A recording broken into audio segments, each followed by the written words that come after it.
नमस्कार। आप देख रहे हैं द रत्नेश टॉक और मैं हूं रत्नेश रंजन। मेरे सभी सामाजिक परिवार के सदस्यों का बहुत बहुत स्वागत है। क्या हम पुलवामा हमला भूल गए हैं?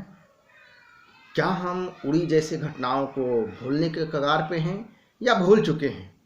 यदि नहीं तो फिर क्रिकेट राष्ट्र से बड़ा कैसे हो सकता है? तो फिर क्रिकेट मैच सैनिकों के जान से ज्यादा महत्वपूर्ण कैसे हो सकता है? हमें यह समझना पड़ेगा कि आखिर ये पूरा संदर्भ क्या है। जब भी हम ज्यादा पैसे देकर महंगा सामान खरीदते हैं, चूंकि हमें बताया जाता है और समझाया भी जाता है, और हम इस मामले में हम और आप भावुक भी हो जाते हैं कि आज जो तुम फिल्म देखोगे, ये वाली फिल्म वो वाली फिल्म, तो उसका जो पैसा है, उस कमाई का जो पैसा है, उस पैसे को पाकिस्तान पहुंचाया जाएगा और उस पैसे का यूटिलाइज पाकिस्तान गोली बम खरीदने में करेगा। और वही गोली बम हमारे सैनिकों के छाती को छलनी करेगा। वही गोली बम जो हमारे भारत मां के सपूत को जान लेने में वह सफल होगा। यह देख सुनकर हम सभी भावुक भी होते हैं और खुद खर्च होने वाले पैसे को दूसरे दृष्टिकोण से हम देखने और समझने लगते हैं। हमें ऐसा एहसास करवाया जाता है कि सीमा पर सैनिक हमारे लिए गोली खा रहे हैं, जान दे रहे हैं। बिल्कुल सही बात है, मैं सहमत भी हूं, और यही बात मैं अक्सर अपने विश्लेषण में अपने फॉलोवर को, अपने देखने वालों को समझाता भी हूं, बताता भी हूं। हम और आप यह सब जानते हैं, समझते हैं। इसी कारण से आपको ऐसे समय पर याद दिलाना जरूरी है। हमारी नीतियां अमेरिका तय नहीं करेगी और नहीं कर सकती है। हमारे जवानों का बलिदान मात्र एक संख्या बनकर नहीं रह सकता है और नहीं रहने दिया जाएगा भी, क्योंकि ट्रंप के जाते ही अमेरिका का जो रवैया बदला है और जो बदल रहा है, और हो सकता है आने वाले समय में वह चीन के साथ भी खड़ा नजर आए। सवाल ये है कि हम पाकिस्तान को क्यों जीवन दान दे रहे हैं, क्यों अभय दान दे रहे हैं? उसकी रीढ़ टेढ़ी है, मुड़ चुकी है, तो हम उसके रीढ़ को सीधी करने का प्रयास क्यों कर रहे हैं? और वह सीढ़ी जो है, उसकी रीढ़ जो उसकी सीधी हो जाएगी तो भारत को ही वह डंक मारेगा। इसमें भी कोई दो राय नहीं है और नहीं होनी चाहिए। कौन सा भारत पाकिस्तान के साथ मैच नहीं हो रहा है तो भारत का जीडीपी नीचे जा रहा है? क्या ऐसा है? कैसे कह दें वाह मोदी जी वाह? हम कैसे कह दें मोदी जी जो कर रहे हैं वह सही कर रहे हैं और कर रहे होंगे? कैसे भूल जाएं कि इसी पतित राष्ट्र ने, इसी जाहिल जमात ने हमारे सैनिकों को हर बार धोखे से मारने का प्रयास किया है।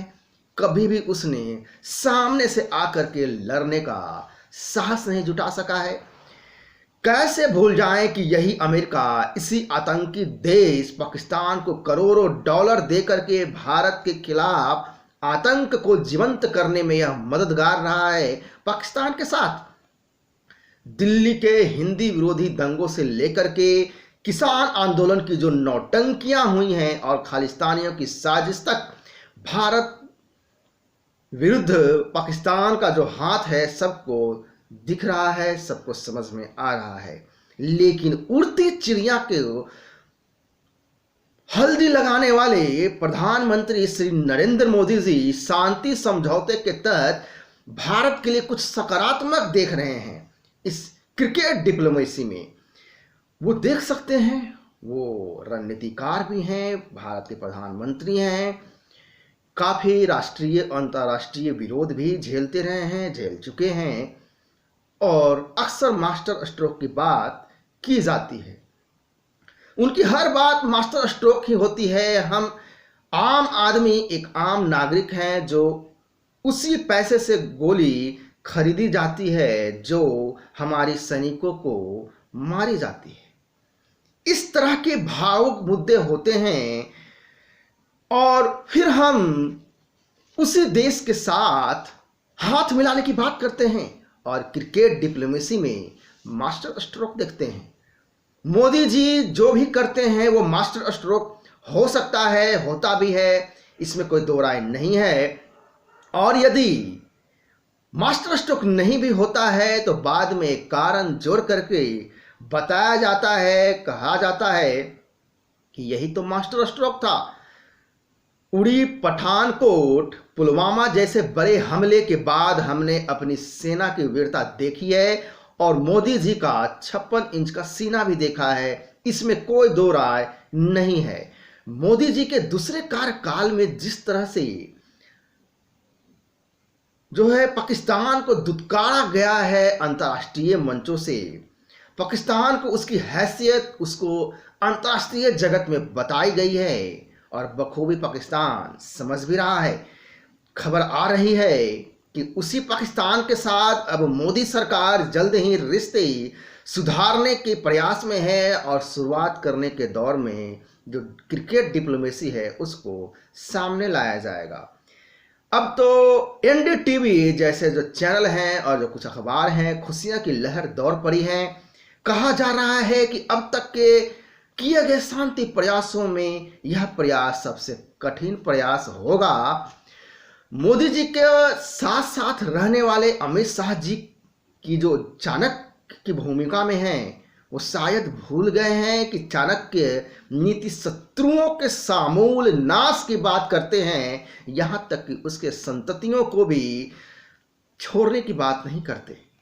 तो क्या ऐसी विपरीत परिस्थितियों में मृतप्राय पाकिस्तान को अभय दान देकर जीवंत करने का प्रयास भारत के लिए, हमारे देश के लिए, भारत राष्ट्र के लिए क्या यह घातक नहीं होगा? विचार अवश्य करें। नमस्कार, जय हिंद।